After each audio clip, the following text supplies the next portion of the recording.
This is the Computer Club 7 o'clock Wednesday meeting. As my joke always goes, if you're looking for Hadassah's book club and bagels, this is the wrong meeting. We have Murji Rabadia here as usual to talk with us. We're going to give everybody a minute to log in, and then Jerry Rykoff will introduce Murji after Sheila goes over a couple of minutes of housekeeping ideas. And thank you all for attending, and we look forward to keeping you informed on this evening. This is Jason and Sheila as co-presidents, and Jerry Rykoff, who's the treasurer of the Computer Club. Sheila, I think with that in mind, you can go ahead and start the 5 minutes of overview. Okay. All right. Welcome everybody to this meet, which is sure to be an enjoyable meeting. Just a few things. We are continuing the newbies workshops on the first Tuesday at 4 p.m. via Zoom. The next workshop will be February 1st, and our February general meeting will be on Thursday, February 10th via Zoom, and we are having a retired airline pilot speak to us about aircraft technology. And with that, I'm going to call on Jerry Rykoff to introduce our speaker for this evening. Go ahead, Jerry. Thank you. Thank you, Sheila, and welcome everybody. Our last two meetings took us to first Oklahoma and then to Michigan, where we traveled over 1,000 miles on each occasion. Tonight, however, we're traveling about 1 mile. And it's my privilege to introduce to you tonight's speaker, Mr. Murji Rabadia, the owner of AUM Computers. Murji is and has been a friend of Valencia Falls since he opened his nearby business about 15 years ago. Murji was born in India, and his family later immigrated to Kenya. After graduating from high school in the capital city of Nairobi, Murji came to the United States and enrolled at Florida Atlantic University to study computer science. 4 years later, with his degree in hand, Murji decided to become an entrepreneur and start a computer servicing business.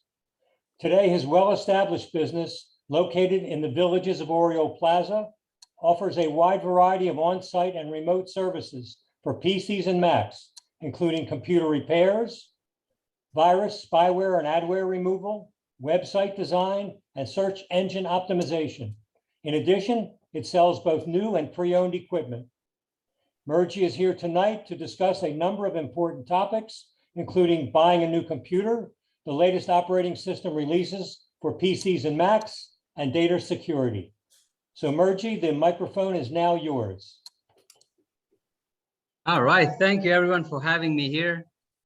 Most of you recognize it. Some of you may not recognize me because of my beard. As I was telling everyone, I made a promise and I have to keep it. So it's not manageable. It is what it is, and I'm doing my best. For some of you who don't know, I don't just run a computer shop. As you can see, I run a yoga retreat ashram as well. Not really, but hopefully someday. Bringing peace to not just computers, but to our life as well is always been my goal. Anyway, today we're here to talk about computers. I know how to bring computers back to life, and we've been practicing that for over 20 years now. This has been something I've been doing as a child. I like to break things up and put them together. That's how I realized how I can put things back, learn technology. I grew up in a very small part of the world in India, very remote. I probably grew up in the environment maybe your dad's or your grandpa grew up in. Very isolated, very basic. No cars, no technology, never touched a cell phone or a computer up until maybe I was 8 years old. But computers always fascinated me. They made me wonder how things work. They made me question many things. And it became a hobby for me as I went to high school, from high school to college. It became a hobby for me. College was almost like a time pass for me because I asked questions to my professors who couldn't answer. And it at times discouraged me from doing college, but I had to do college to get a graduate degree. So that was my goal. But as soon as I was done with college, I interned with Motorola for a few years. And then I started my own business. Ever since, this is what we've been doing. So I want to thank you all for attending the meeting. At the end of the meeting, we have a special that Jason or Sheila will announce, obviously for the members of the club. But today we're going to talk about computers, the Windows 11, the Monterey operating system for Mac OS, discuss security in general. Hopefully we can all start traveling again, and we can, if you are able to travel, we can talk about security as you travel for your electronic devices. So we'll touch a little bit on that. We'll touch on iPhones, tablets, since lately we've been transitioning from just not a computer, but also phones and tablets. And a lot of the times that's our primary device. Many times we run into problems, and we'll talk about some of the things you can quickly do to resolve some of these issues so you don't have to bug a neighbor, a friend, Jason, Sheila, or Jerry, or me for that matter. So having said that, let's start the presentation here so we can all be part of it. Murji? Let me know if you can see my screen. Merge. Don't forget to include, if you have time, some overviews on what you look for when you want to buy. Oh, but of course, that's a new topic we're going to talk about. When you're looking for a new computer, whether it's a Mac, a phone, a Windows, what you should look for so that you get the right thing and get the best bang for your buck. Absolutely. Yes, sir. Thanks for reminding me about that. So let's go ahead and Jason, I need to share my screen. I need to be given that access. Sheila took it away from you. No, it's there. It's there. Says all panelists. Can you see my screen? Not yet. Yeah. All right, so you see my screen. Perfect. Oh, not yet. Oh, Not yet? Oh. All right, so started a few minutes ago. Yeah, no, I have my screen on, but I don't see an option to share it right now. Technology at its finest. Yeah, it's about the person controlling it. So here we go. All right, I see the option now. So I am going to go ahead and share that. All right, everybody's seeing now? We're good. Okay. So let's talk about security in general. We always talk about this only because we constantly have customers coming in, well-informed customers coming in and falling for some of these issues. So I'll quickly touch on it. I don't want to bore you with a lot of the things, but I believe every time we touch on it, someone benefits from it. So computer security, viruses, malware, passwords. We all need to realize everything we do on the computer that requires authentication of one type or another has a password. Whether it's your email, your Facebook account, or your bank account, we all have passwords. Just like every door has a key, so does every place, almost everything you do on the internet that requires credentials has a password. So it's very important you know your passwords. A lot of the problems we deal with is people don't know their passwords. I say go back to old school, write it down on a piece of paper. We'll also talk about other ways around it as well. Password managers, we'll talk about that. Scams is become the biggest issue. I have to say it's become a headache for us. As much as we like to take the money from you to fix your problem, we hate to take bad money. We want to make sure we've earned it. This is a problem created by a random person who convinced you that they are who they claim to be. I can call your home randomly and say, hey, I'm Murji from Microsoft. I need to access your computer because you have an XYZ problem. There's no charge to your computer. You wouldn't allow a random person knocking on your door, claiming to be from, I don't know, FBL. By the way, that happens as well. Saying, hey, there's a problem with your meter and I need access to your home. You wouldn't allow that person in. And if you do, you're doing something wrong. The meter is outside my home. Go look at it. You don't need to come into my house. The moment you allow a stranger into your house, they can take advantage of anything. They can take advantage of you steal something. Same thing with your computer. You allow anyone into your computer, including us, who you may trust us very well. We have the ability to take anything from your computer. Luckily, we're built on a principle.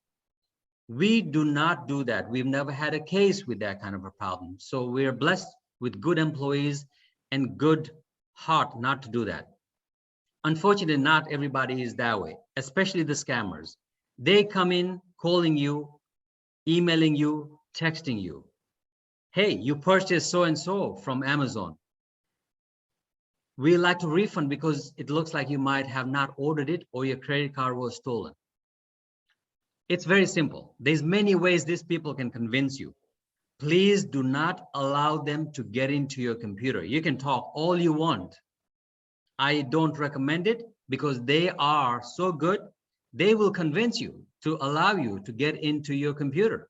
You listen to them for 5 minutes, they will corrupt the mind and allow you to think they're genuine and legit. So what I say is, tell them, you know what, thanks for calling me, thanks for notifying me. I'm going to call a number that I have on file that I trust. And you take it from there. You hang up from them. You hang up with them. And you go, if it's a credit card company who called you, you look at the back of your credit card, there's a trusted number. You call that number. If it's your bank, go to your bank statement, find the number.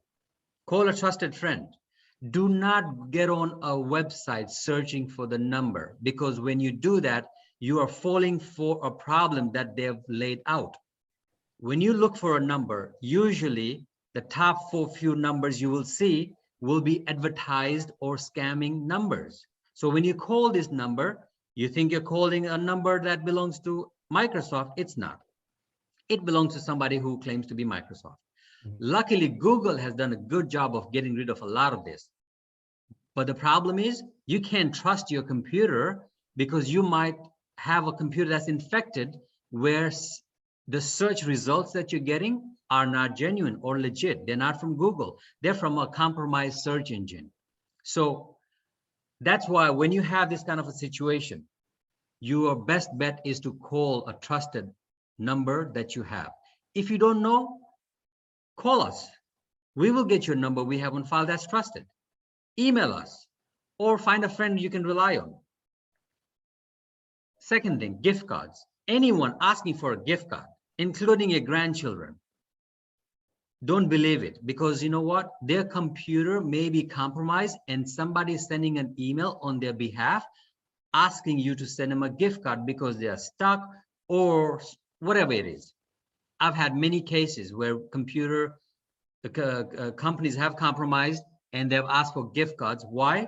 Because a credit card transaction can be reversed. A bank transaction can be reversed when you notify the right authority. A gift card cannot be reversed. Once you buy a gift card, you scratch off the numbers, you give it to someone, that's it.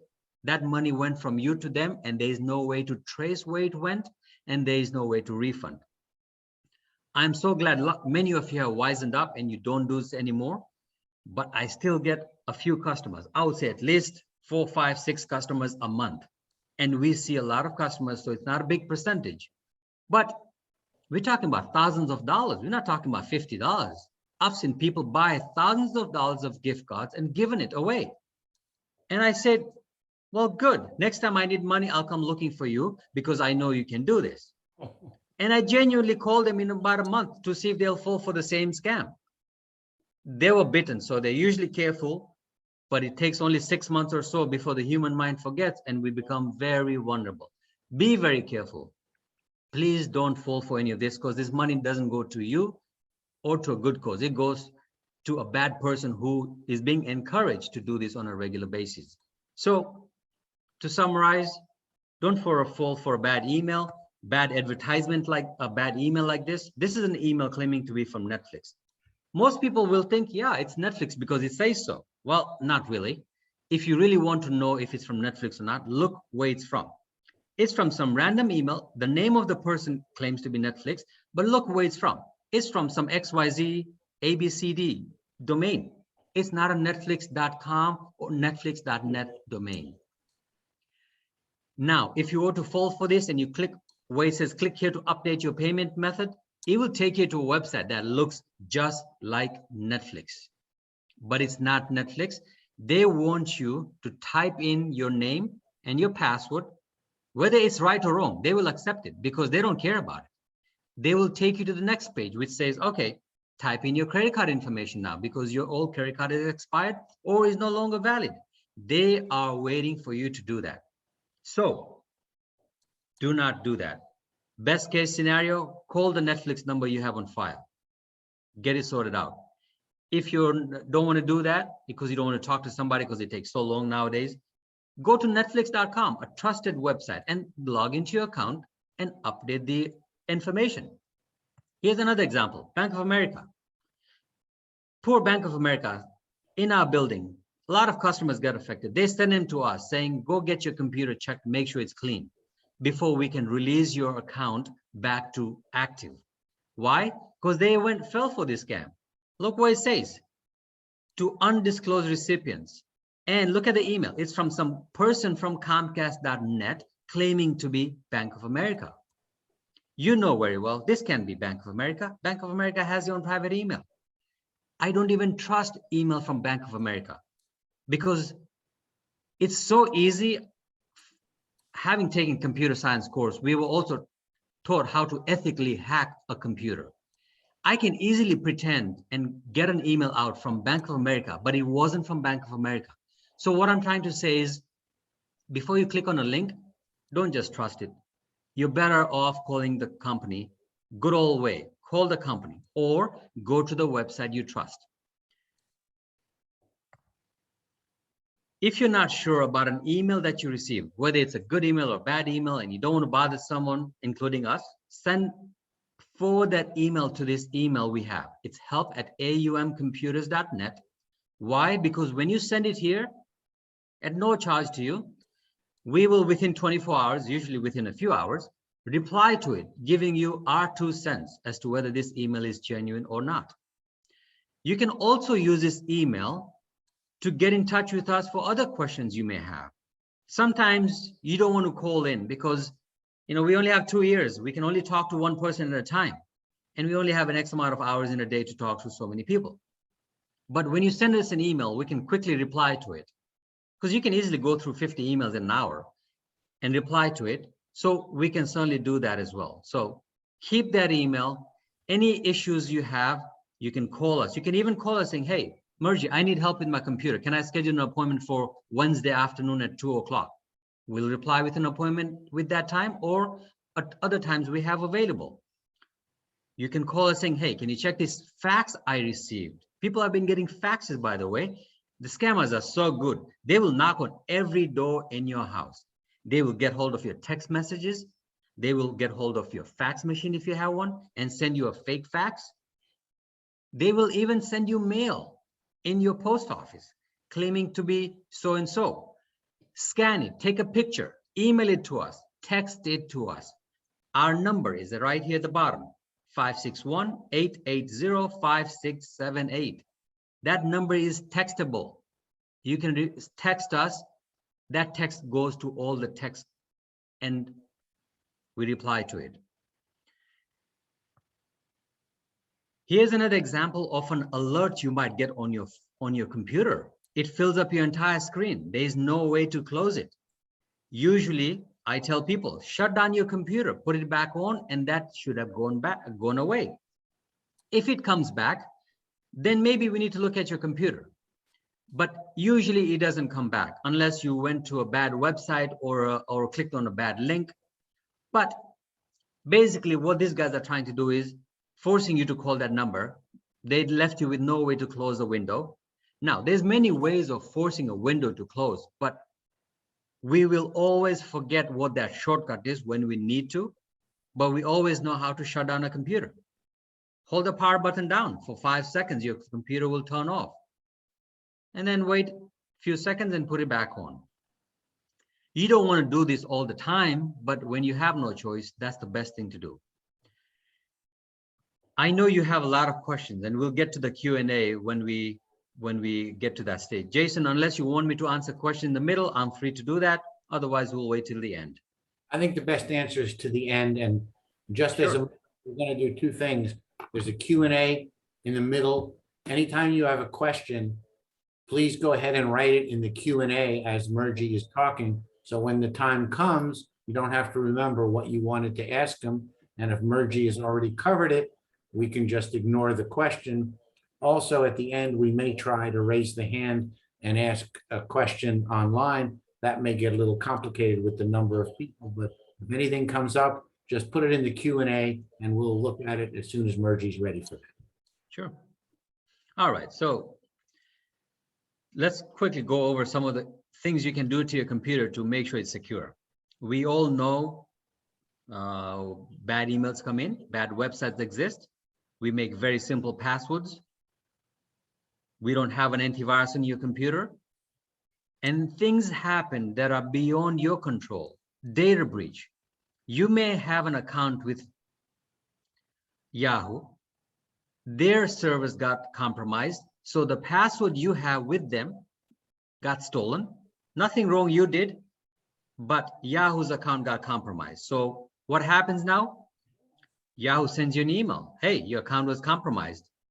So what do? You go change the password. The problem is you use that password in other places as well. So now, not only do you have to change the password to Yahoo, you have to change the password to other places that you use the same password to. Now, you don't expect to remember all these different passwords. I don't expect you to write them all down. I wish you did. Most of us don't. Password manager. Invest in a password manager. There's multiple password managers available out there. Google Chrome has a good password manager. Now we can debate about what's a good password manager or a bad password manager. The truth is, a basic password manager like Google Chrome, or if you have Safari, built-in password manager, is sufficient enough that it works for most of us. If you want an enhanced password manager, there's many password managers out there that you can pay for. 1Pass is a good example. There's I'll give you a list of other ones available that you can buy as well. 99% of the password managers you buy out there are extremely good. So get one, especially one that works for your machine. If you have a Windows and a Mac computer, get one that's compatible to all. I say get one that's even compatible to your tablet and your cell phone. This way, if you're on your cell phone and you want to go to a website, the same password manager can be available to you, so you can use the same passwords. Now, antivirus. Most of us have one type of another of antivirus. All I say is get one that's paid. The free one is only as good as the one that's built into your computer. Windows 10 and upwards have a built-in Windows security, which does a very good job of taking care of majority of the passwords, and the protection it gives you is just as good as the free ones. So rather than wasting your time on a free one, because the problem with the free one is it puts its own advertisements, asking you to buy this, asking you to buy that. Don't get a free one, get a paid one, because the paid one will put least amount of promotions to have you buy something. But invest in something. If you don't invest in a paid antivirus, make sure your internal antivirus on your computer is enabled. Apple has a really good history of security. Most Apple fans don't need an antivirus, but I say if you're going to buy, if you're going to invest in one, don't let it be a free one. Let it be a paid one. Nowadays, you can get a good antivirus for $25, $35 a year. It's well worth it. Invest in a paid one. Now, when a data breach happens, that's beyond your control, especially with passwords and identity stolen. I always recommend identity monitoring service. Nowadays, Norton provides an identity management. Many companies provide identity management. You can get one from your credit monitoring agency, Equifax, and all these agencies provide their own identity monitoring service. With today, the way we are in the world that we live in, it pays to have an identity monitoring service. Whether it's a basic one or an enhanced one, that's up to you. But have something. Otherwise, I always have my identity, my social security, and all these services locked so that if anybody tries to apply for a credit card or a loan on my behalf, they have to call me to verify that it's me and I'm doing it because it's me and it's not some person doing it. And that has been very fruitful in the past 10 years. I had my identity stolen just simply because I filled up gas at a gas station somewhere in Orlando. The machine there didn't work. I took the card inside. Who knows what happened there? But from there on, it was nothing but problems. So be very careful where you use your card. Be very careful with identity fraud that happens. Let's talk about travel safety, because I've been looking forward to traveling. I've had to cancel 2 years worth of plans, 2 great trips, but hopefully things change and we're all able to travel. Guess what? When we travel, we take our devices with us. We take our phones and our tablets, if not our laptop. I took my laptop and my phone with me to Everest Base Camp, but I don't expect you all to do that. When you do travel, we get into the habit of connecting to networks that we don't trust. You get to an airport, you might be in an outside of the US airport, and you get onto the airport network. You can't do that. Just like you wouldn't eat food from a random place outside of an area you trust, you cannot connect to a random Wi-Fi network, whether it's your iPhone or a Google phone or an Android phone or your laptop for that matter. You cannot. You know why? Because you may trust your computer, but you cannot trust the network between your computer and your email server, or your computer and your Bank of America or Chase, whatever you're connecting to, because that communication is not safe. It's not encrypted. It's almost like you're talking to someone over the phone and I can hear the conversation. That's how hackers can easily compromise a public network.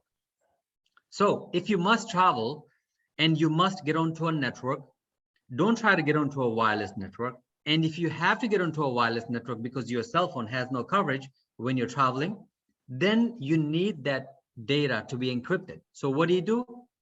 If you have an Apple phone, Apple has a great feature called Private Relay. It's free for Cloud Plus members. Enable that feature so that when you're traveling, your communication is encrypted, end-to-end communication. If you're not an Apple user and you have a regular phone, invest in a VPN. VPN is a virtual private network, and it's a paid service. There's free ones available, but the paid ones are better. They charge you anywhere from $5 to $10 a month, and you pay for the monthly that you need. Some of the antiviruses you have already might have a VPN service included. Use that, put it on your phone and your tablet as well. Now, this doesn't mean you only use this when you travel. You can use this also while you're outside of your home. You go to a Starbucks, a restaurant, and you want to connect to the network. You need to make sure your VPN is on, because you don't know who is listening into that conversation. It's very easy for someone to jump onto that network, get a bunch of tools together, and monitor your activity. Grab information that you are using, whether it's logging into a website or logging into your Bank of America account. So enable that VPN.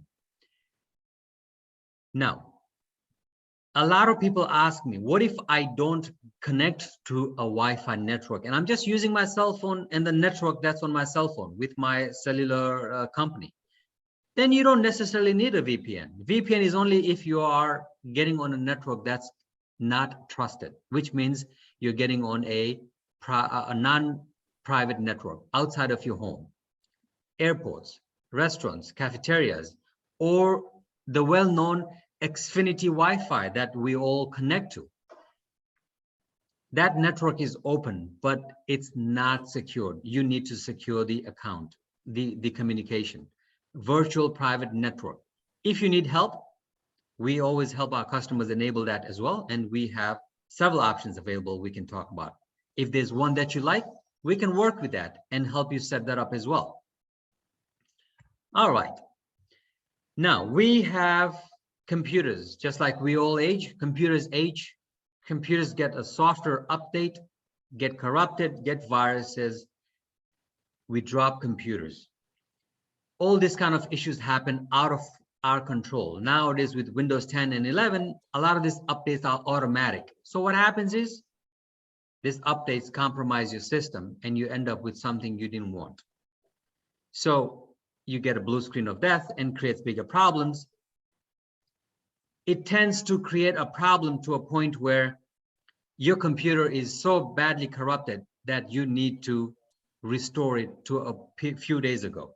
System restore is a great feature.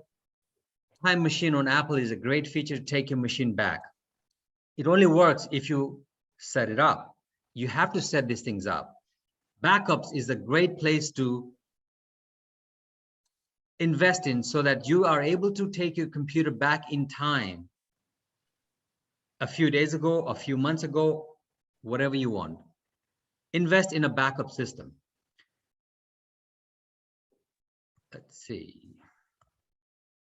We are going to talk about, we've talked about backups and all that. So we're going to talk about when you buy a new antivirus, these are the type of companies that we know, and they're great companies. I would highly suggest you get one of those. The reason is, especially now, we have had so many cases with computers getting infected or breached that it's almost pointless. It's not worth it. You're better off investing in a good antivirus that just costs you a few dollars extra a month.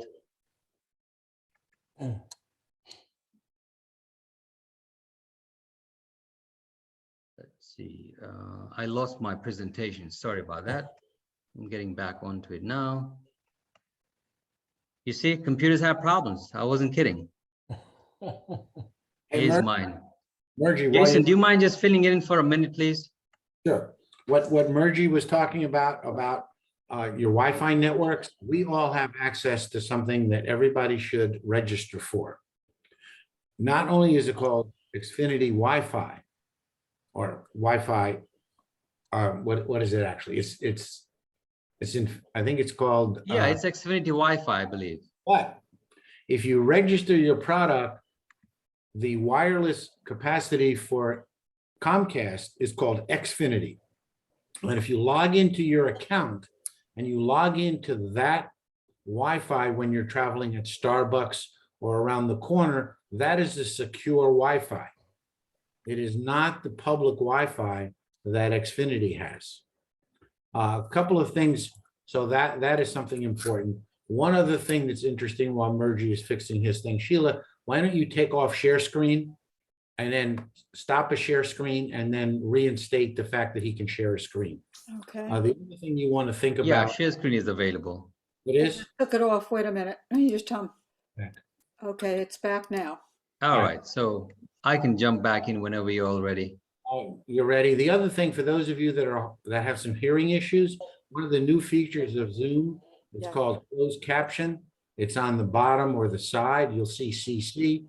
If you click it, it's very amazingly good.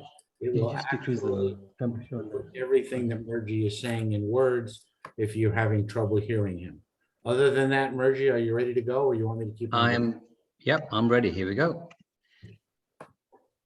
So just to quickly touch on the VPN that we were talking about.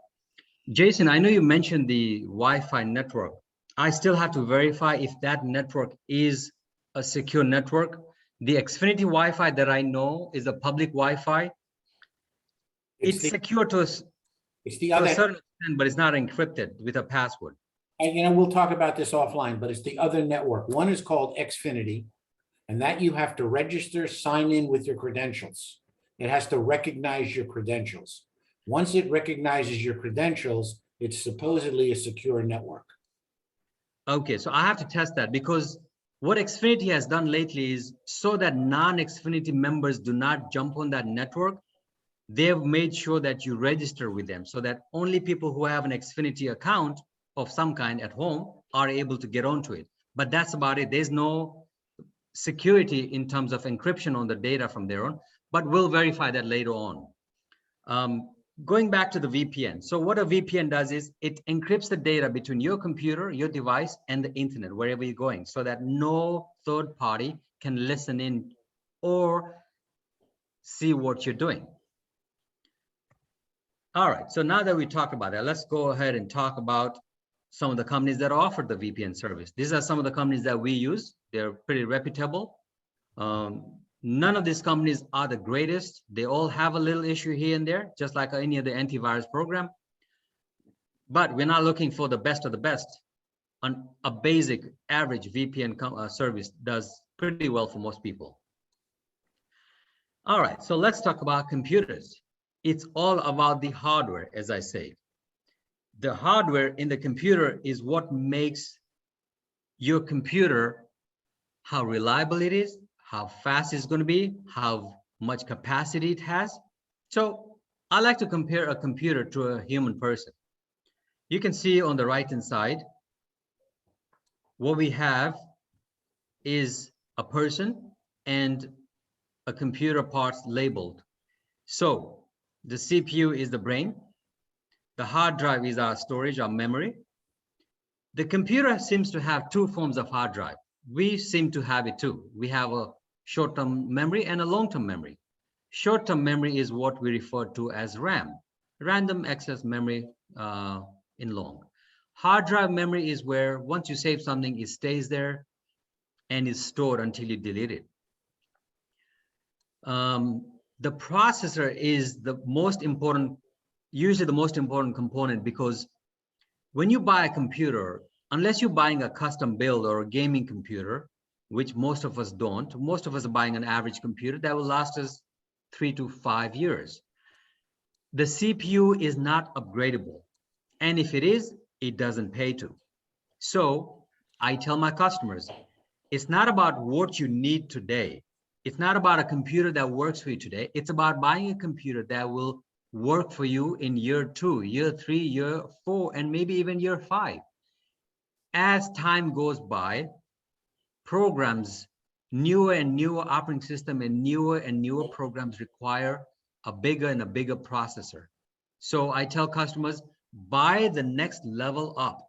So if a computer, say a level 3 computer, i3 computer works for you, buy an i5.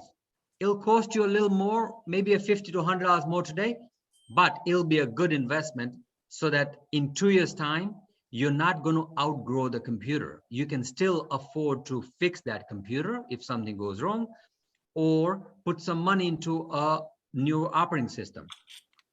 If you buy an Intel i3, for example, entry level, by the way, these are the different processors made by Intel. They make several other processors, but these are the most common ones. i3 being the entry level, i5 being the medium, i7 for people who need a little more than basic computer. Same thing with AMD. AMD makes Ryzen processors. They come in 3, 5, and 7. Sorry, that i7 is a mistake. So it's 3, 5, and 7. All these computers come in different generations. Almost every year they come up with a newer generation. With Intel, we're in the 12th generation. So if you buy a computer today, you would be buying an 11th or a 12th generation. 11th generation is perfectly fine, only because it's been tested and has least amount of issues. 12th generation is new, might have a few hiccups here and there. So as far as they're both concerned, they're both good. Apple has their own. Apple used to use Intel processors. And as we know, they've now shifted to using their own processors. And they're just as good, if not better. Apple doesn't have too many choices. Apple has a couple choices, M1, M2, and then they have the Pro editions if you want the enhanced version of those. All this Intel and Ryzen, AMD make processors that are a little bit less than the i3 or the 3 version. We tend not to work with them because they're very entry level, to a point where it doesn't even pay to fix the virus if you got it on it, because they sell for a couple $100. The whole laptop will sell for $250 or so. It's for a child. It's for somebody who is working to learn how to use a computer. It's not made for an average user. So please do not buy those. Next thing, the RAM.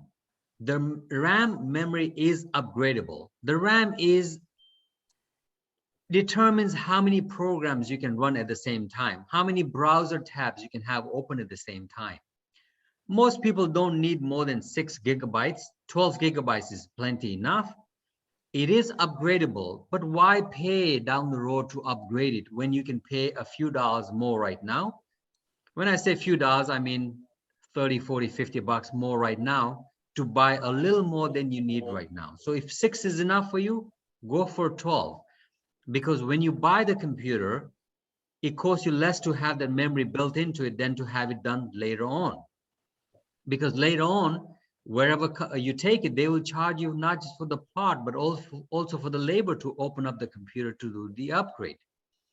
When it comes to Macs, remember, the labor is even more, and the memory, the price for the part is even more, because Macs use prime components.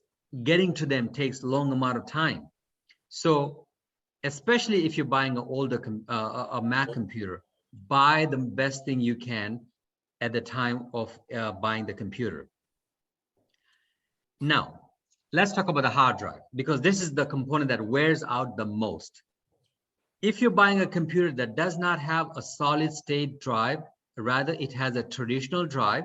A traditional drive is a drive which has a motor that's spinning in there. And over time, that motor wears out to a point where your computer becomes so slow, or it just refuses to load the operating system. These motors wear out even more in a portable device, like a laptop, because they don't like to be moved around. It's spinning at 5,000 plus RPMs per revolutions per minute. So it doesn't like to be moved. Laptops are always moved here and there. So what happens is it prematurely wears out.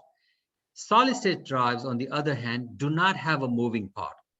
They're one chunk of memory, nothing moving there. So they're really fast, but they're expensive. And they're not as capacious as a traditional drive is. The good thing is, hey, Jason, please don't kill anything while I'm here. I saw you do that. Anyway, solid state drives don't have any moving parts. So they tend to be very fast, but they don't have a lot of capacity. I tell my customers, don't worry about that, because an average person doesn't use more than 100 gigabytes. So average computer comes with about 240, 250 gigabytes. Is plenty enough for you. If you think you take a lot of pictures or videos, buy the next stage up, 500 gigabytes or so.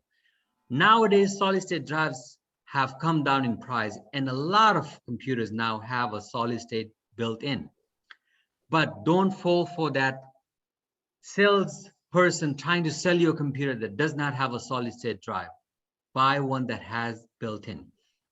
If your computer doesn't have a solid state drive, we do a lot of upgrades where we transition your computer from the regular drive to a solid state drive. We take everything as it is, clone it to another computer, so it's a mirror copy of your computer. You do not lose anything. The only thing is, you need to bring that patient to our shop before it has that heart attack, before the hard drive fails. Then we can mirror it and move everything over. So don't wait for the last minute. If your computer is slowing down, it's very likely because that part, the hard drive, has worn out and it needs to be replaced. Don't wait for the last minute. Bring it while it has some life left in it, so we can move it over to a solid state drive. Video card. A lot of people tell me, when we need a computer and we don't know what to buy, we go on the internet looking for it. And many times we get the wrong advice. A dedicated video card is only good for you if you're going to be playing advanced games. We're not talking about our everyday games that we play, the card games, or any basic games. Most of my clients, other than gamers, don't need a dedicated video card. If you're in a business and you need multiple monitors, if you do a lot of stocks, or you're an architect, or you do advanced games, then you need a dedicated video card for that many monitors, or a video card that can handle all that extreme gaming requirement that you have. Otherwise, you do not need a dedicated video card. Whatever comes built in is plenty good. That reminds me, if you're buying a laptop, you want to make sure you buy a laptop that has a good screen. Most laptops nowadays can support HD, which is plenty good. Some of the laptops have 4K. In my opinion, it's an overkill unless you're doing a lot of video photography work. You wouldn't be needing any of that. So to summarize, these are the basic 3 components really: the processor, the RAM, and the hard drive. You need to keep those in mind when you're buying it. Once again, if you're not sure, you see a special at Best Buy or Office Depot or wherever, you see a computer you like, take a picture of the specs, email it to us. We will gladly send you our 2 cents and maybe even tell you, hey, we have a computer that has the same specs. We will match the price for you. The good thing with buying a computer from us is if there's ever a warranty problem, we help you handle it through the manufacturer so that you don't have to get involved in the phone call, in sending it to them. Many times we're able to work with the manufacturer so that we can use the component we have to get your computer fixed rather than having to wait for that component to come from their warehouse or you having to send in the computer to them. You know what happens when you send in the computer to them? It takes 2 to 4 weeks and you have to sign a waiver. We are not responsible for any data loss that may happen on your computer. You don't want to send a computer for 2 to 4 weeks. What are you going to do? You're going to get bored without a computer for that long. Luckily, if you bought the computer from us, we're able to change a component here and there and get you out the door sooner than you would otherwise. Now, having said that, our computers sometimes are a little more expensive. Most of the time it's the same price, but it may be $20, $30 more. It's well worth it. We're a small business. The only reason it's a little more is because we invested time in it to making sure we are able to get you the best computer that you can buy. As I said, many of the times we're able to do the price matching as well, and that's not a problem. I know many of you will have questions about this, and we will do a Q&A, and we'll come back to answering that. Apple computers. Apple computers are very reliable, but they come with a premium price. With that premium price comes reliability and security, and a narrow window of what you can select in terms of computers. Apple makes it very easy for you. They give you a few choices and you choose from there. You will never go wrong in buying any of the Apple products made by Apple because they are made to last. The older products, I would have customers bring it to our shop after 10 years of using, and I tell them, let's replace these components and you can use it for another 3 to 5 years. They're shocked when they hear that. They said, really? I said, absolutely. One component that's worn out doesn't mean you throw the whole thing out the door. The computers are built to last. Unfortunately, the new ones, Apple makes it difficult for a small business like ours to upgrade. And when you take it to their shop, they will sell you a new computer. They don't want to upgrade anything in there. So that's why it's even more important. If you're buying an Apple product, make sure you buy more than you need. The hard drive, buy the double capacity than you need today.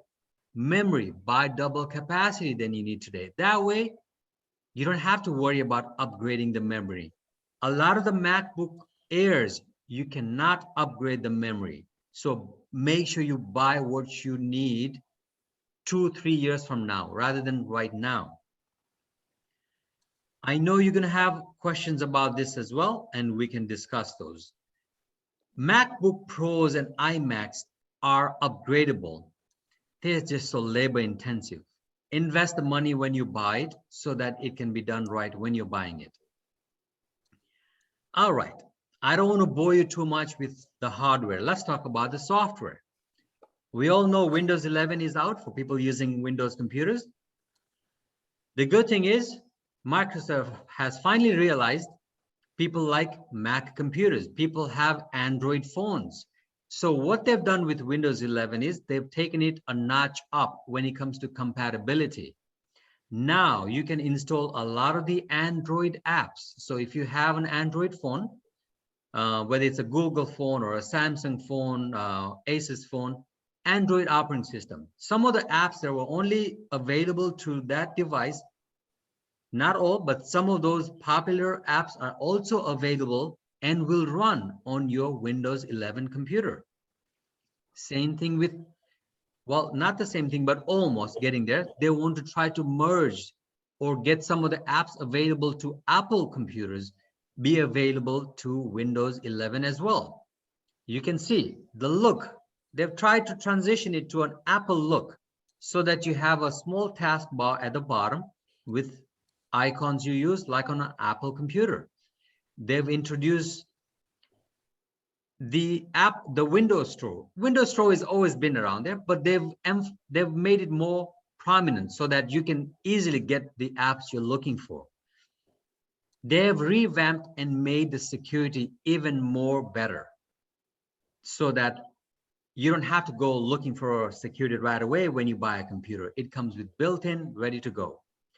They've introduced other things, Microsoft Teams. Like we use Zoom, a lot of businesses and a lot of everyday customers have started using Microsoft Teams. Microsoft Teams is the bundle of software that allows you to chat, allows you to have video meetings, allows you to quickly access your emails and even text messages. So it's a one place that you can access a lot of your things. I would love to talk about Microsoft Teams more down the road. Maybe Jason and Sheila and the Computer Club invite me so we can talk about that, specifically Microsoft Teams. That's how big the topic is. But for those of you who have Windows 11, I think Office 365, for those of you who have Windows 10, also includes Microsoft Teams now.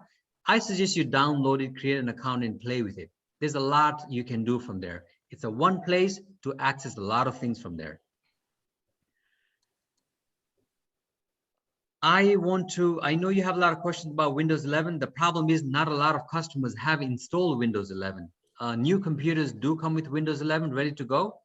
There's a lot of glitches in there. Now, luckily, in the last 30 days, many of those glitches have been removed. And we've been playing with this software for almost 6 months. From what it was to what it's come to, it's a big difference. So I tell my customers, if you don't have an application that's industry specific, whether it be QuickBooks or Photoshop or something like that, most of these applications are Windows 11 compatible.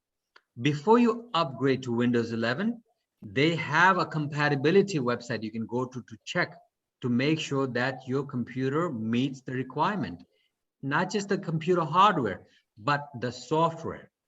You don't want to go upgrade to 11 and realize that beloved software that's used every day or that game that you play every day is not Windows 11 compatible. So make sure it's compatible. If it is, I highly recommend you upgrade to Windows 11. If you're on the borderline, wait 30 days. Microsoft has a big update coming in March that will make it even more stable and reliable. So having said that, not all the machines are upgradable to Windows 11. Usually computers that are 3 or more years old will not take Windows 11 because Windows 11 has a lot of security built in. So your hardware has to meet those security requirements for it to be Windows 11 compatible. Now, can we twist it and force it to be compatible? Yes, we do that to some business customers who have no choice but to move to 11, but they don't want to replace the hardware, the computer that they have. I don't see us doing that for an average customer because it doesn't pay to. For an average customer who has a computer that doesn't meet 11, I recommend retiring that computer and moving on to a newer computer or using Windows 10 until you cannot do with Windows 10. Windows 10 is perfectly fine. It's still going to be perfectly fine for at least another 5 to 7 years. There's no reason to upgrade if you cannot. Okay. All right, moving on to, by the way, here's some of the things that Windows 11 includes. We call them widgets. They're usually at the bottom of your screen. Different widgets have been introduced. Some of these are already part of Windows 10. Some of them are new. I highly recommend you try them out, see how you like it. The problem is, if I'm not wrong, once you go to Windows 11, if you go back to Windows 10, there's a very short window where you can go back to Windows 10, but it doesn't put your Windows 10 machine as it was when you upgraded to 11. It takes some of the things out. So before you switch to Windows 11, be very sure you want to switch before you make that move. All right. So I want to remind people that not just for the attendees, but for the members of the club, we have this special. We will send an email out to you, to the club, so they can pass it on to you. We'll be doing a tune-up special for $39. You know, you think your computer doesn't have a problem. It's like you go to your doctor. You think you don't have a problem until your doctor really examines you and tells you, hey, you need to watch on that sugary diet you're on, or that high carb diet you're on, or that less exercise you're doing. Your doctor can see this from your report. Same thing with us. We can find issues you do not see in your computer. Use this. Even if your computer you think it doesn't have a problem, allow us to look at it. Allow us to find a problem. Maybe you don't, maybe you're right. Maybe you do. And if we can catch it before it becomes a bigger problem, it's well worth the $39 you spent. Cloud backup. For those of you who don't have a backup, it's the best $39 you will spend, because if you need to even use it once, data recovery and loss of data, you can't put a price tag on the information that's stored on your computer. That 200-page book you wrote that you didn't save, those precious pictures you have that you didn't back up. Either get a backup drive, invest in a backup service. There's plenty available. This is one that we work with a company and we specialize in servicing it. We know well about it and we offer it in our shop. If you don't need any of those, you want us to come to your house or you want to bring in your computer for other services, 20% off any service we do for you.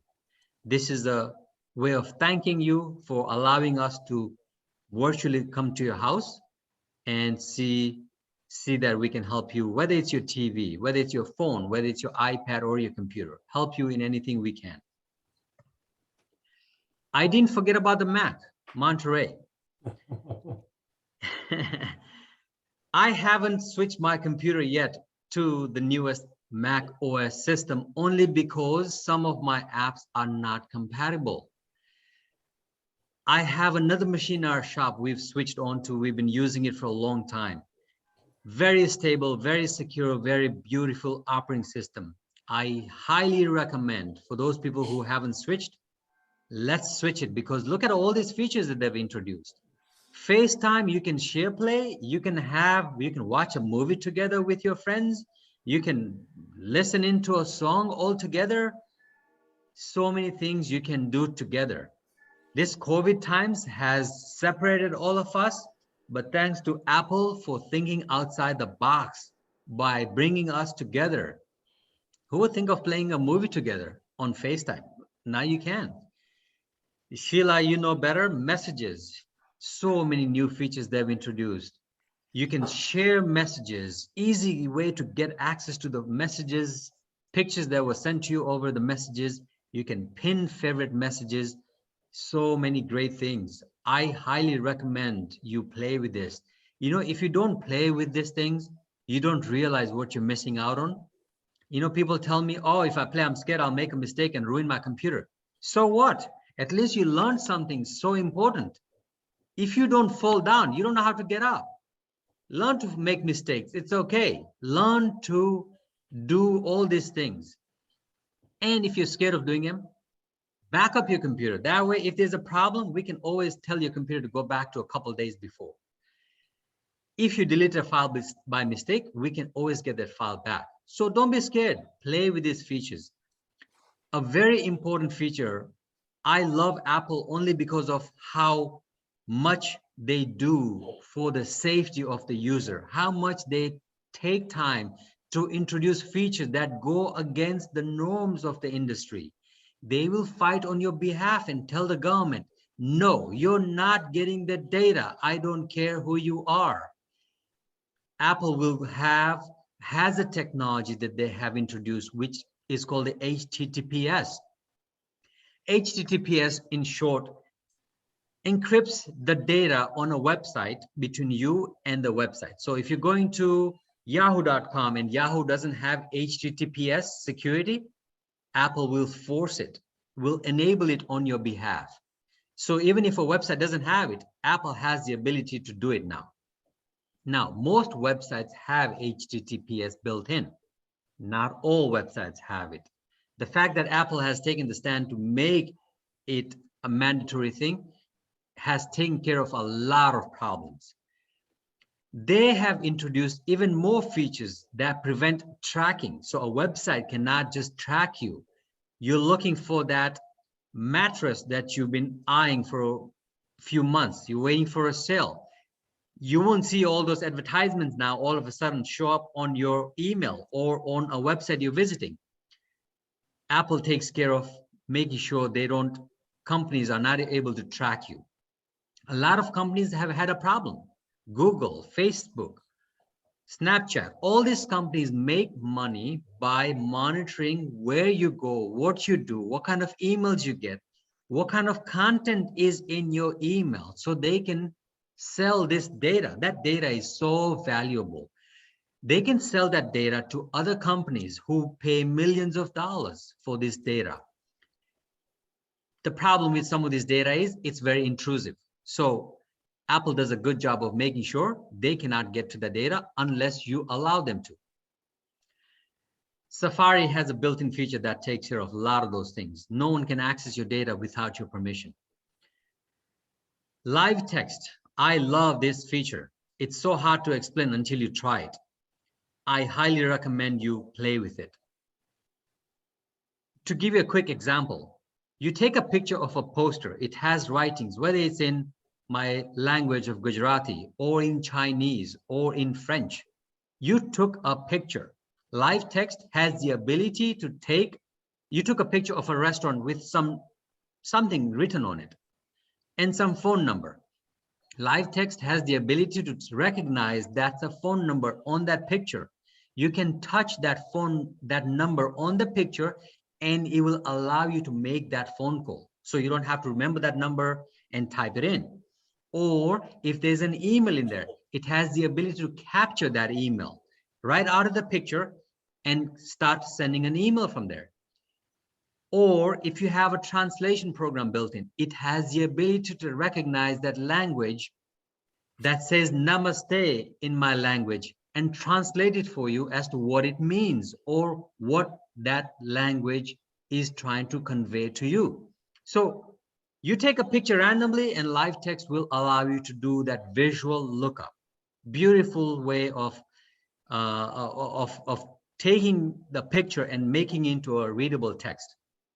Please play with it. You will see how good it is. Now, last but not least, Icloud Plus. I believe this email is only available to people who have the paid version of the iCloud. True. Private relay, hide my email, custom email domain. Wow, I would have never thought of this being available so easily. Private relay is what VPN does. It encrypts your data, it makes it anonymous, it stops tracking all these good things. You can enable it. Right now, it's, I believe, in beta. It works great. I've heard some companies like AT&T or T-Mobile may be blocking some of these features because it's still in beta and they're still trying to figure out how it's going to work. But I've been using it, haven't really had that much of a problem. Highly recommend you use it. I'm almost coming to an end of our time, so I'll quickly wrap it up.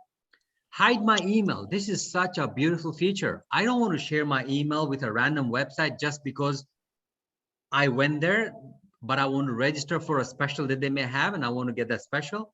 I don't want to give that email. You know why? They will very likely sell my personal email to someone else, and I don't want getting 20 junk emails every day just because of this one share I did. Hide my email allows you to use a random email Apple generated for you. You share it with them. When that person sends an email to that one, you will get it in your inbox. When you're done using that email, you simply disable that email and you're done with it. You don't have to worry about who this email was sold to. I can assure you it was sold to 50 different companies before you realized. You will get 50 different emails from them, no more, because the moment you disable that email, you're done. You only cut the communication with that particular unique email. So it doesn't stop you from getting emails from your friends and other random emails you created. Very good email to use. Apple does the tracking for you, so it knows what email you used where. So you don't have to remember any of these things. Custom email domain. You now have the ability to register your own domain. Murji at murji.com.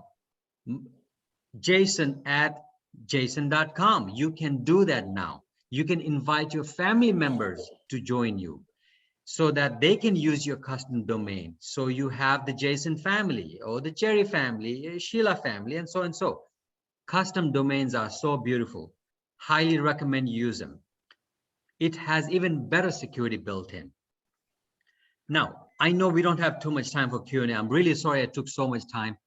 I am glad we are done with talking about everyday things. Whatever time we are left, I will gladly take for the Q&A. Thank you so much.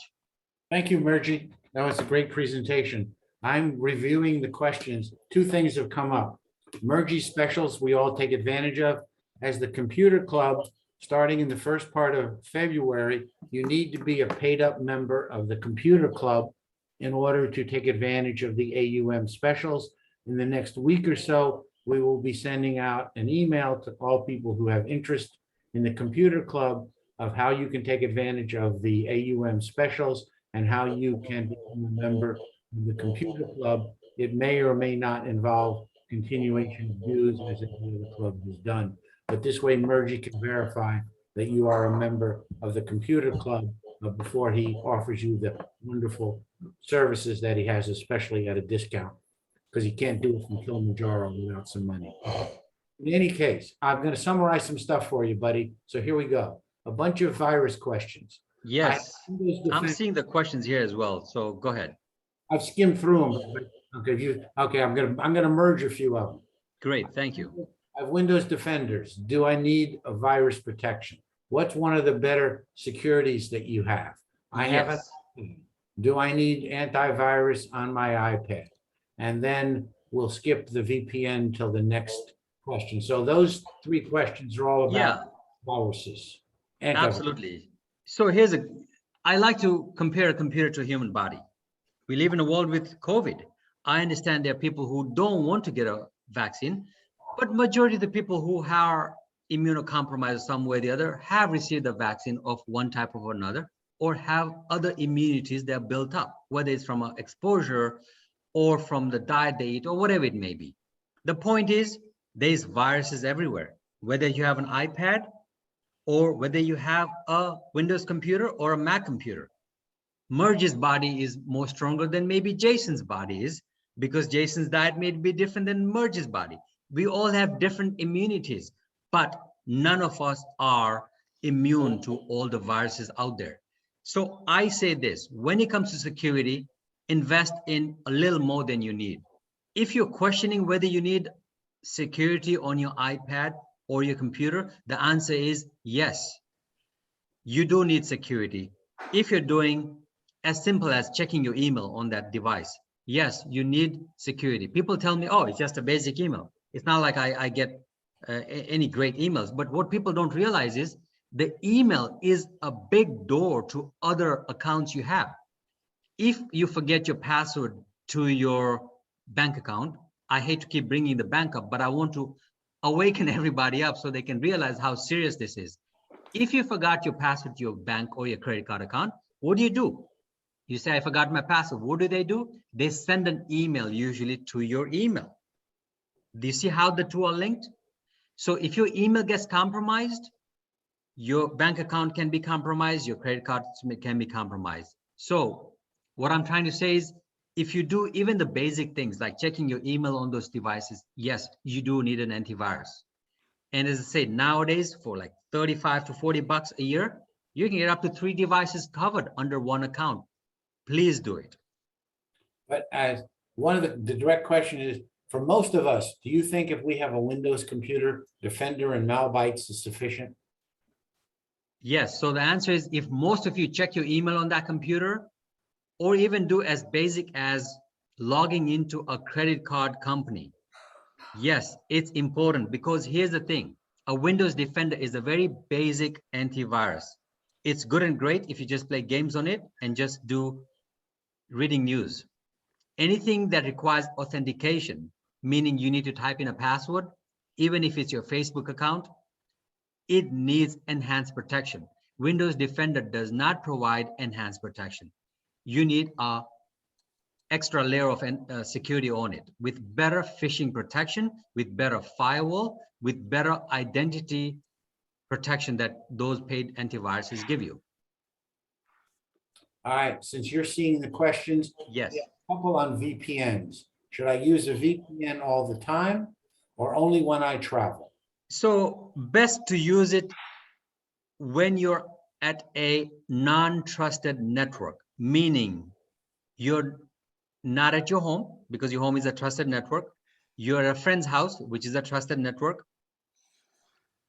You're at outside in a public area, a restaurant, a cafeteria, a public airport, then you need the VPN. No reason of using the VPN, but it doesn't hurt to use the VPN at all times. The problem with VPN is it slows down your computer and slows down your internet. So you may not notice it, then good and great, leave the VPN on all the time. But if you notice it, then it's best just to have it on only when you need it. Another good thing about a VPN is, a side effect of it is, a good side effect, you can pretend to be in London, a show or a website or a program that's only available to the European Union citizens, but not in the US. You can make your VPN so that your device acts like it's in London and you can watch that show that's only aired for people who are there. So that's another side benefit of having a VPN. Where would somebody go to look for a list of 4 or 5 good VPNs? Good question. So I listed the ones we had. I will certainly. Would you repeat those? Yeah, so let's see. Here is the VPN. The VPNs that we use. ExpressVPN is one of them. NordVPN, Surfshark, IPVanish. These are the top 10 VPNs that we use. And these are the, personally, I've used them. Great. None of them is the greatest, but they're all good. That's great. All right, let me go see what else I got here. We'll work backwards. Okay, we got that one. All right. We got an Xfinity Wi-Fi, but we'll talk about that one. This one I don't quite understand. Oh, yes, I do. When it says, what did you recommend to turn on when you travel on an Apple phone? On an Apple phone, whether it's an Apple phone or a non-Apple phone, VPN is required. You can use the built-in Apple's relay service that works great, or get a paid VPN. It's an app you download and you register to use it. Most good VPNs require a payment. And the relay, how do you know how to turn on the relay system on an Apple? Yes. So what you do is on your phone, you go to settings, you go to Apple ID, you go to iCloud, you go to private relay, you enable that there. If you search for relay on your phone, on your iPhone, it will tell you where exactly it is. So you don't have to remember the steps. Just go to the search at the top, type in relay, and the first thing pops up is private relay. You touch that and you either enable it or disable it. That's perfect. All right, one other, thank you for that. Sheila, maybe when next email, when it goes out, we'll send that little tidbit out. Okay. Yes, and I also just reminded me about hide my email. I just started to use it or just used it recently on my iPad, and it works really great. I probably will demo that at the next newbies class. You'll probably get a hide my email from Sheila, never to be heard from again. So here's a question you get all the time. I have a computer. Should I turn it on? Should I turn it off at night? Should I put it to sleep? What do you think? Yeah, good question. Once again, just like humans, you cannot be on 24/7. At some time, you will need to go to sleep. Luckily with computers, it doesn't have to be every 24 hours. It's always good to turn your computer off, or as I say, power cycle it, at least once a week. Why? Because some of the updates can happen only when you restart your computer. Now, for those who are worried about lifespan of a computer, no need to turn the computer off every hour or every 2 hours or every day for that matter. Most computers have really good power saving built in, such that when you just, if it's a laptop, you close the screen, it's almost out. You wake it up, it brings you back to where you left it, which is great.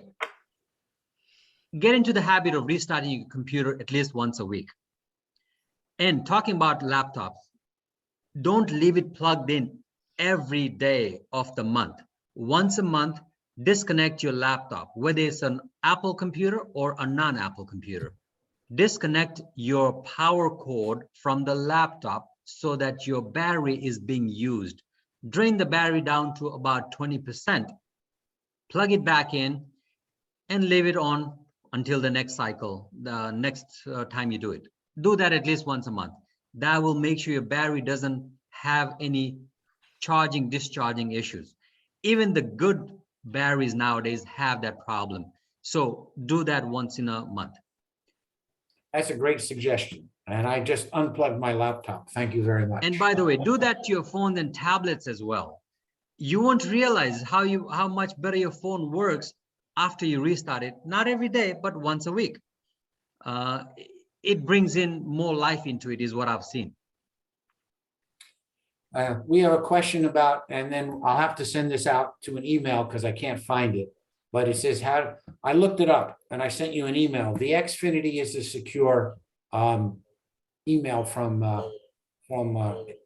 Comcast. But how do you register for it? I forgot how to do it. We'll have to look it up and send out a link on how you register for the Xfinity secure network as opposed to the open network. I just don't remember that. I got two other questions for you. This one's an interesting one. A friend just changed her email address from Gmail to iCloud for all Apple devices. You think this is a good idea? I'm pretty sure it is. I don't think it's a good idea. I think it's an excellent idea. The reason is anything Apple, once again, when it comes to security, it's always great. Gmail is a good antivirus, good email to have. They have a lot of good features built into it as well. But if you had a choice between the two, iCloud, in my opinion, wins because of the enhanced security. And by the way, anyone who has any Apple device can register for a free iCloud account. It's one of the best emails you can register for. It beats it beats Gmail in the sense, when you have a problem with your Gmail account, there is no phone number you can call. With an iCloud account, you can at least call Apple. They have very basic support, but at least they will be able to help you. And it's very secure. So good move. All right, speaking of email, I'm getting offensive emails from different people. I go to block them in Hotmail or Outlook. Yeah, But I see that. But the block doesn't work. What other ideas do you have to stop that email from coming through? Okay, no offense, but what I'm going to say is probably going to hurt Miss Bonnie. If you're having Hotmail, or any members who are using Hotmail, I highly recommend getting a second backup email. Hotmail has known, including AOL, Hotmail, and sometimes Yahoo, they have the worst data breaches. They have the worst features. They get the worst scams, and they get the worst emails. I always believe in having two emails from two different providers. Anybody who has any of those emails highly recommends having a secondary Gmail or iCloud as your email, and slowly transitioning to making that secondary one your primary email. Now, How do you go about blocking it? Unfortunately, you're not the only one who has this problem. You block an email, that email gets blocked. The same blocked email will have, they have your email. So they'll register a new email with a whole different email that you didn't block and send you the junk email. There's no way around it. You can keep blocking, unsubscribing. You won't get out of it. The only hope we have is spam filters built into these emails do a good job of eventually smartening up and recognizing this is a spam email and putting it into your spam junk folder. The other way around it is the problem that has happened. We can't undo it. You already shared your email with some company. It's too late. You can't unshare it. But going forward, if you are an Apple device user, hide my email. That's the best thing. You do not need to know what my email is because I don't trust who you're going to share it with. As simple as that. This was an interesting one. In an airport, can I use Verizon Wi-Fi? I don't think Yes. that's Verizon Wi-Fi. I think they mean Verizon Cell. Is it? Yes. So if you're referring to a Verizon hotspot that you're creating from your cell phone, or you have a dedicated hotspot to create, absolutely. That is as secure as your data cellular communication is. And by the way, that reminds me, most plans that you have with your cellular company offer you a hotspot feature so that you can, when you go into area where there's no internet, but you have internet on your phone, you can enable a hotspot feature so you can connect your iPad or your laptop to it and get internet on it. And that is safe and secure to use because it's using your trusted network from your cellular company. So nothing wrong in using the Verizon hotspot feature. But if you're referring to Verizon Wi-Fi, which I've seen in some places like Xfinity Wi-Fi, there's also a Verizon Wi-Fi available. If it's a public network, then it is not secure. Great. All right, this question is going to be a little tougher. Generally speaking, I'm not quite sure what the issue is. The sentence is, my internet keeps going on and off. I know from running the cable committee that there are several answers to that. It could be the device they're using. It could be a loose cable connection. The best and easiest answer, because that's too broad a question to answer, is to call 1-800-XFINITY, not 1-800-Comcast, because we have a bulk account. You call 1-800-XFINITY. Tell them your internet is intermittent. You ask them to run a system check and to restart your gateway. Once that happens, then you can tell. The other thing to do, if you're talking about Wi-Fi on a laptop or a Google phone or an Apple phone, test the Wi-Fi connection on a couple different devices. If the Wi-Fi is flunky on all the devices, something needs to be reset. If your iPad is working great and your Google phone is not, it's not the Wi-Fi, it's your appliance. But the first place to go is to call 1-800-XFINITY, ask them to do a troubleshoot. If you want to save yourself a phone call and you're able to do it, unplug your gateway, count to 30, plug it back in, and 10 minutes later, your internet will come back up, and that may reset all your issues. So those are your two best options if your internet in your house is, as you said, going on and off. Sometimes it's an electrical issue with FPNL, but most of the time it's resolving around an update they did at 3 o'clock in the morning and your gateway just didn't accept it the whole way. Murji, you got a different or another idea? No, very well said. If you can replicate that issue on multiple devices, then you know the problem is your gateway, your modem, your router. Usually restarting that takes care of a lot of the problems. If it doesn't fix the problem, then it likely is a device-specific problem. I always tell also my customers, sometimes you can have a perfectly fine modem, working great on a computer, but that's because it's not wirelessly connected to it. It's probably connected with a cable. So if a computer connected with a cable is working fine, but one of your wireless devices is not working fine, then the Wi-Fi service has a problem. And that's still a problem with the modem, because the modem is in charge of the wireless as well as the Ethernet cable that you plug in. But like Jason said, restarting fixes most majority of the problems. And to get your hotspot on either any kind of a phone, you go to settings, you go to Wi-Fi, and then one of the options is going to be set up hotspot, and then it's going to create a password for you, or you can create your own password to share with your friends. A lot of people do this when they're traveling. Their iPad does not have Wi-Fi, but their phone has cell service. So they'll connect their iPad to their iPhone while they're traveling so that they have a bigger screen or a bigger map. So it works great.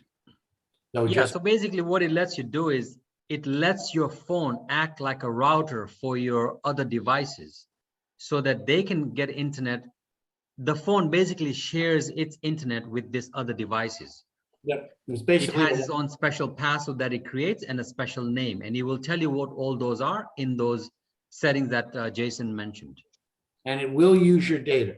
So if you're on a limited data plan, Yeah. it will use your data. So it's not something you use day in and day out unless you have a particular reason for it.